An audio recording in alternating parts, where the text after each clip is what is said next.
Hello সবাইকে, তোমরা কেমন আছো? আশা করছি তোমরা সবাই অনেক ভালো আছো। আমিও অনেক অনেক ভালো আছি। কাল রাত থেকে ভেবে রেখেছি যে আজকে একটা ব্লগ বানাবো। রোজ তো ব্লগ দিই, কিন্তু সেটা মিনি ব্লগ হয়। আজকে প্ল্যান করে ব্লগটা শুরু করেছি। যে অনেক দিন হয়ে গেল কোনো বড় ব্লগ তোমাদের সাথে শেয়ারই করছি না।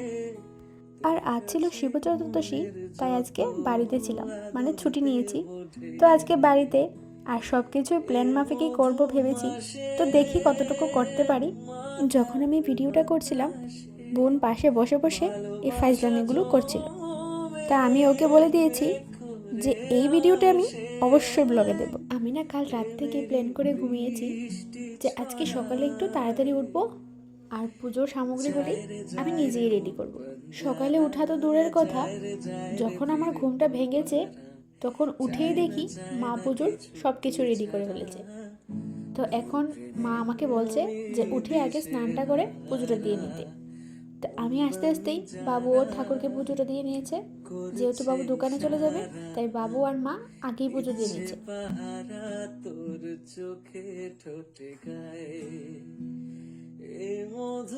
তো আমারও এখন স্নান কমপ্লিট হয়ে গেছে আর আমি একবারে রেডি হয়ে ভিডিওটা অন করেছি। অনেকটা লেট হয়ে গেছে। আমাদের বাড়ির পাশে একটা কালী মন্দির আছে, ওখানে একটা শিব ঠাকুরের মন্দিরও আছে। তো ভেবেছি আজকে সকাল সকাল ওখানে গিয়ে, যখন চতুর্দশী লাগবে ওখানে গিয়ে পুজোটা দেব। কিন্তু যেহেতু ঘুম থেকে অনেক লেট করে উঠেছি, সেই কারণে আর তাড়াতাড়ি যাওয়াটা হলো না। এখন ঘড়িতে ওই 10:30টার মতন বাজে। তো এখন আমি রেডি হয়েছি, কিন্তু আমার এখন বসে থাকতে হবে, কারণ উনি এখনও রেডি হয়। আমাদের এই ঘরে না স্পেসটা খুব বেশি একটা নেই, তাই সব জিনিসগুলো কীরকমভাবে অগোছালো হয়ে থাকে। যতই গুছিয়ে রাখি না কেন, সবসময় কীরকম অগোছালো হয়ে থাকে। তো যাই হোক, এখন বনুকে বলছি যে তাড়াতাড়ি রেডি হয়ে নে, অনেকটা লেট হয়ে গেছে। তো চলো, বনু এদিকে রেডি হোক, আমি ঘরের পুজোটা আগে দিয়ে নিই। যায় রে মন বঞ্জারা, যায় রে ফিরে তোর পারা, চায় না কিছু তুই ছাড়া, তোর প্রেমে আমি দিশে হারা, মন বঞ্জারা করছে ইশারা, দিচ্ছে পাহারা তোর চোখে ঠোঁটে। তো আমারও এখন পুজো দেওয়া কমপ্লিট হয়ে গেছে, মানে ঘরের পুজোটা আমি দিয়ে ফেলেছি। তো চলো এখন মন্দিরের দিকে যাই। আর বের হয়ে দেখি বেশ ভালো রোদ উঠেছে, আর খালি পেয়েছিলাম, কোনোভাবেই মাটিতে পা রাখতে পারছিলাম না।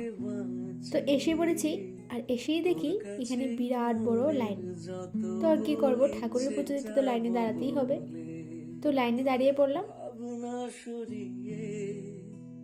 প্রেম দে ভরিয়ে তোর কাছে মনের যত আদর দেব ঢেলে, এ মধু মাসে মাতাল বাতাসে ভালোবাসা জমে করে আসে। তো আমার এখন শিবের স্নান করানো কমপ্লিট হয়ে গেছে, আর আজকে একদম মন ভরে ভক্তি করে পুজোটা দিতে পেরেছি। একদম তাড়াহুড়ো ছিল না, সুন্দর করে ঠাকুরের পুজোটা দেওয়া হয়ে গেছে।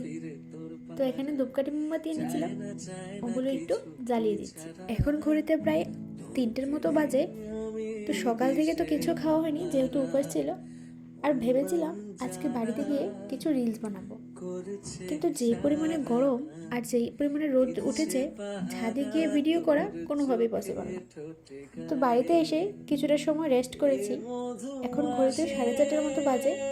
তো ভাবলাম চলো এখন একটু প্রসাদটা খেয়ে নিই। তো মা আগে থেকে সাবুগুলো মেখে রেখেছিল। আর হ্যাঁ, তোমাদেরকে তো বলাই হয়নি, যেই মন্দিরে আমরা গিয়েছিলাম পুজো দিতে, মা আজ সকাল থেকে ওই মন্দিরেই ছিল। 2000 years later. তো এখন ঘড়িতে প্রায় 6টা 6:30টার মতো বাজে। তো এখন ভাবছি একটু মেলায় যাব। কি পরবো সেটা ভাবতে ভাবতেই অর্ধেকটা সময় আমার কেটেই যায়। তো তাড়াহুড়া করে সামনে যা পেয়েছি এটাই পরে নিয়েছি। এই বছর মেলার মধ্যে শুধু আমরা দুজনেই যাচ্ছি। প্রত্যেক বছর কেউ না কেউ আমাদের সাথে থাকে, কিন্তু এবছর আর কারোর সাথে সময়টা মেলাতে পারিনি। তো চলে এসেছি সেন্ট্রাল রোড শিববাড়ির মেলার মধ্যে।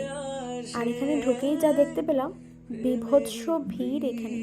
তো চলো আগে ভিতরে যাই, গিয়ে দেখি মেলার মধ্যে আমার নেওয়ার মতো কি কি আছে।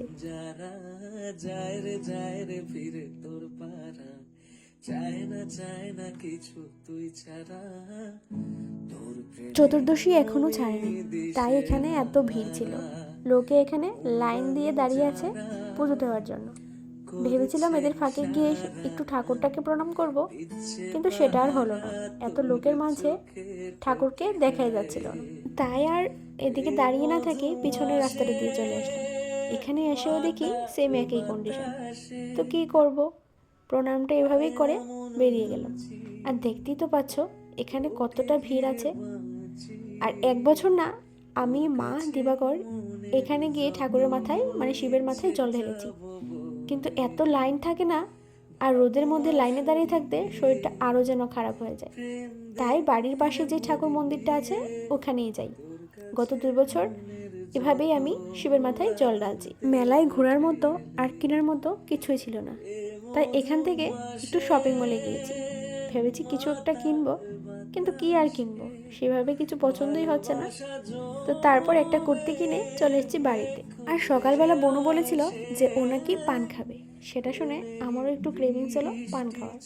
তাই বললাম চলো আমিও একটা পান খাই, কিন্তু আস্ত পানটা আমি খেতে পারবো না, তার জন্য ওর থেকে আমি একটু খেয়ে নিয়েছি। পান খেতে বেশি একটা ভালো লাগে না, তারপরেও মিষ্টি পানটা মোটামুটি ভালোই লাগে। তো চলে এসেছি বাড়িতে।